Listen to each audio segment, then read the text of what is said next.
Ayan guys, magluluto na si Bey. At tayo na po ay meron na rin pinainit na kawali din eh. Ay hindi pala. Manteka. Yan, konti lang po yan. Konti lang po yan. Kasi dito natin ang ating leftover na fish. Yan.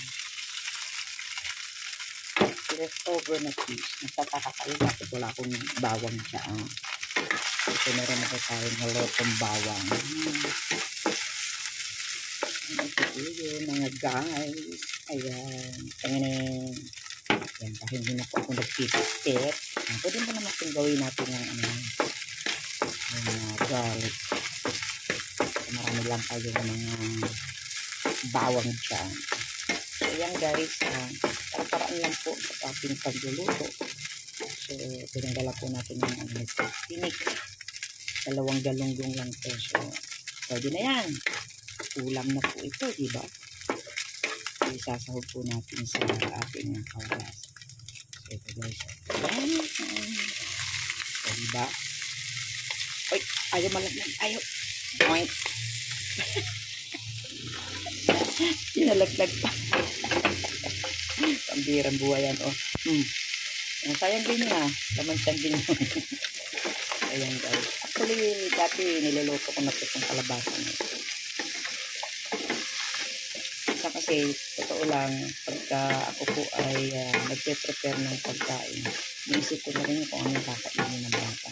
Although kahit paulit-ulit siya, or ano, kasi naduduwal po yung alaga ko talaga pagka iba po yung pagkain. Hindi siya masyado sa mahilig sa karne, yung chicken adobo, tapos sa tinola, yun.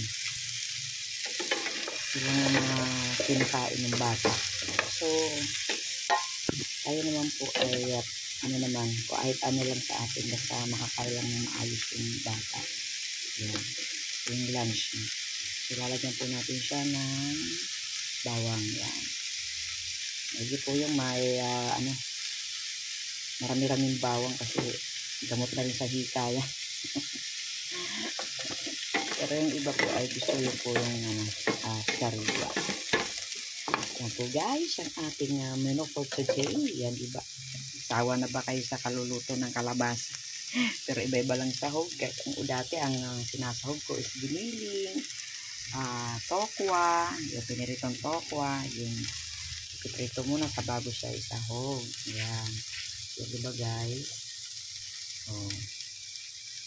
Kaya saan ka pa? So, lalagyan po natin ng water. Lalagyan po natin siya ng tubig guys. Isang baso po. Para meron naman po itong sabaw. So, diba? Ang dami, no? Pero kung tutuusin po talagang kailangan nga maraming sabaw. At para hindi naman masyadong dry yung kakainin niya. Ayan, sinasabaw ko po yan sa ano. Siyempre, kukulo pa po yan. At, matutuyo-tuyo po yan, diba? So, hintay lang po natin siyang kumulo. Kulong-kulo. Yan. Yan po yan, guys. Tapos, konting asin lang po. At ang tamang timpla lang po, guys. Huwag pong masyadong maalat. Lalo na po ang bata ang kakain.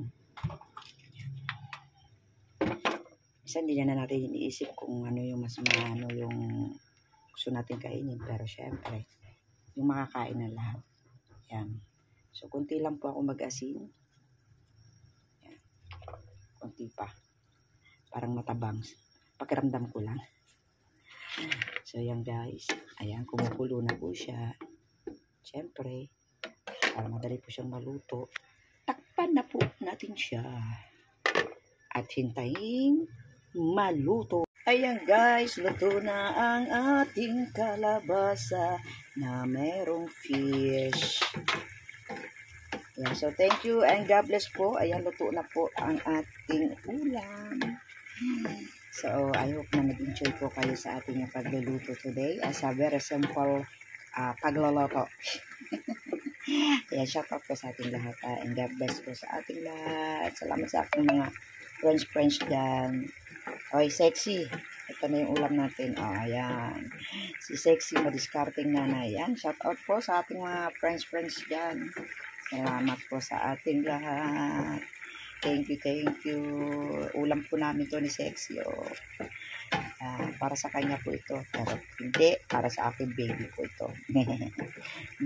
Hatiran ko na lang po ng ulam. Yan. Ayan po, natutuyo na po siya mga kananay. Ayan. Thank you po and God bless po. Bye-bye. Bye-bye na po. At kami pupunta na ng school. Bye-bye.